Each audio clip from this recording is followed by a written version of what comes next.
So guys, ngayon pupunta tayo sa Dee's Pizza. So yan, try natin. Detroit Pizza tayo. Diyan yan sa may Costules. So masarap yung pizza and wings nila. Actually, na-invite tayo ng owner. So nag-message na sa TikTok na i-review nga daw natin yung food nila. So doon tayo pupunta ngayon. Medyo madilim ang panahon ngayon. Mahangin, medyo malamig. So, pero may cruise ships ngayon. May 3 cruise ship dito sa town. So, yan. Ayan, may 3 cruise ship. Medyo busy ang town ngayon. Good for business. And that's good for everyone. Kaya ngayon, tara, punta tayo sa Dee's Pizza. Let's go. Hey guys, na-order na tayo. Andito na tayo sa Dee's Pizza. Nag-order ako ng OG pepperoni. Actually, nag-check ako dun sa mga Google nila, reviews. OG pepperoni yung isa sa bestseller. Tsaka yung jerk chicken. Kaya lang parang mas nag-crave ako sa pepperoni. Parang ang sarap ng pepperoni nila. This time, tatry ko yung jerk chicken. Pero ngayon, 6 pieces wings, buffalo wings, tsaka OG pepperoni. Let's go. Ready, bro? Alright. Thank you, man. Thank you.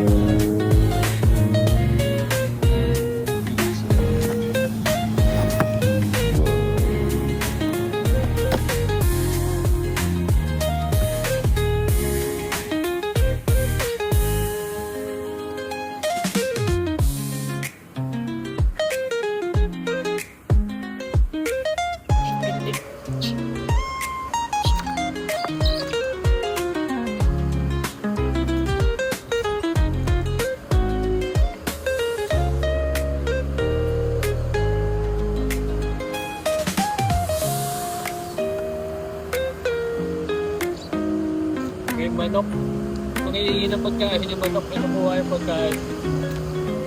So guys, dito na tayo sa Dee's Pizza. Patay na rin natin sa wakas legit na Detroit Pizza. O diba? Lagyan natin ng buffalo sauce. Oh. So thick crust siya. Sa mga mahihilig sa thick crust, isa na to sa sure ako magugustuhan.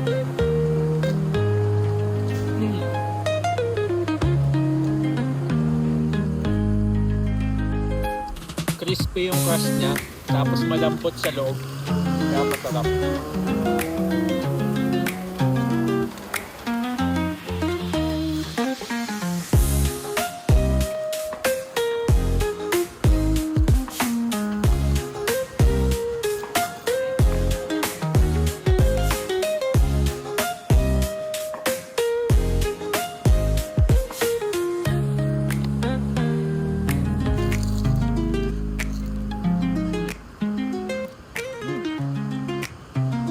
Wings nila may butter.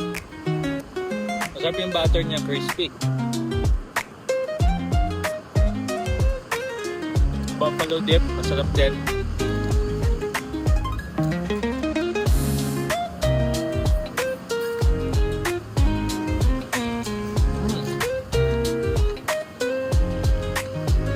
Sarap. So, pinayaran ko dito lahat. $33. One whole pepperoni at saka 6 pieces na wings. Wow! Coke Zero.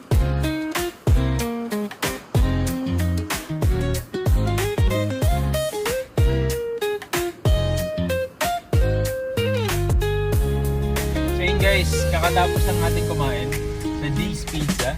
So ayan, nandyan tayo sa likod. Pizza. So, masarap siya. Okay naman siya. Masarap yung wings. Masarap din yung pizza niya. So, thick crust.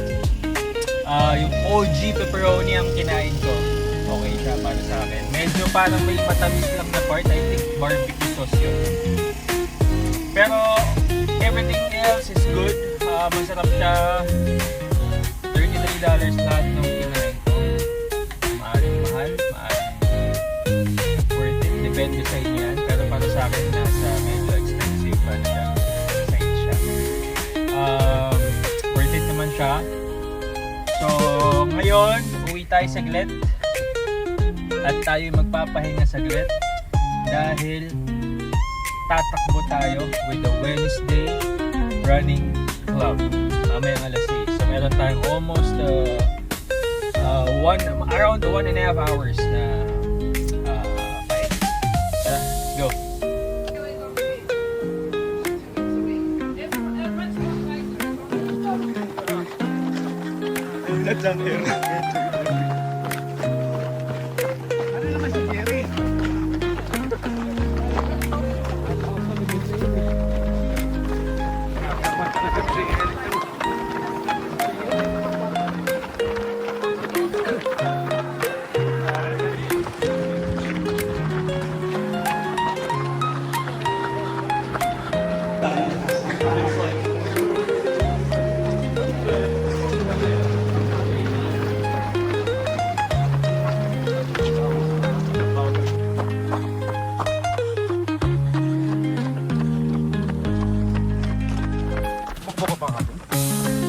Oh.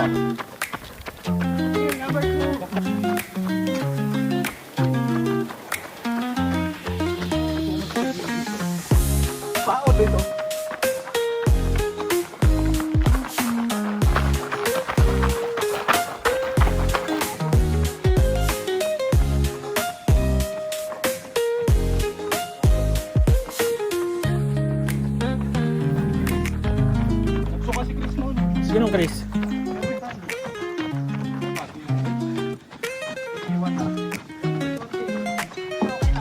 Kakatapos lang natin mag-jog. So, kakatapos lang namin tumakbo. Roughly naka 6K kami. Easy run lang.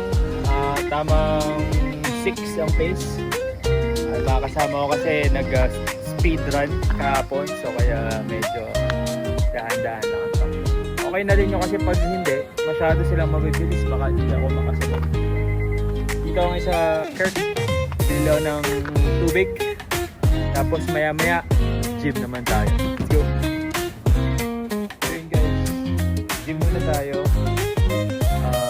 Tulog ako saglit kanina. Pagod na takbo. So, isip ng konti at dito tayo ngayon sa VIP. VIP Fitness. Dito ako nag-gym. 24/7 siya. Kaya napaka-convenient para sa akin. Ganitong oras ako pumunta kasi wala masyadong tao. Okay guys, dito na tayo ngayon. Dito na tayo dito na. Dito na mga 45 minutes lang tayong wait tapos try kong mag-cardio pa ng work. Kasi medyo pikin ako sa takbo namin kanina. 6 kilometers lang yun.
kilometers, 3 miles sa front. Tempo lang tayo. Parang speed work, halos speed work na rin. Kasi kanina medyo mabagal lang yung takbo natin sa run. So ngayon, at least medyo ginalit lang natin yung day natin. So yeah, medyo mahirap kasi medyo nag-lower nag-weights tayo sa tuhod. At saka sa tawag dito, sa quads.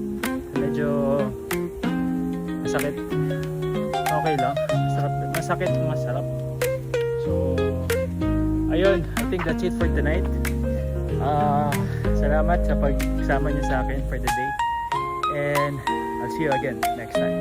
Thank you. Follow for more.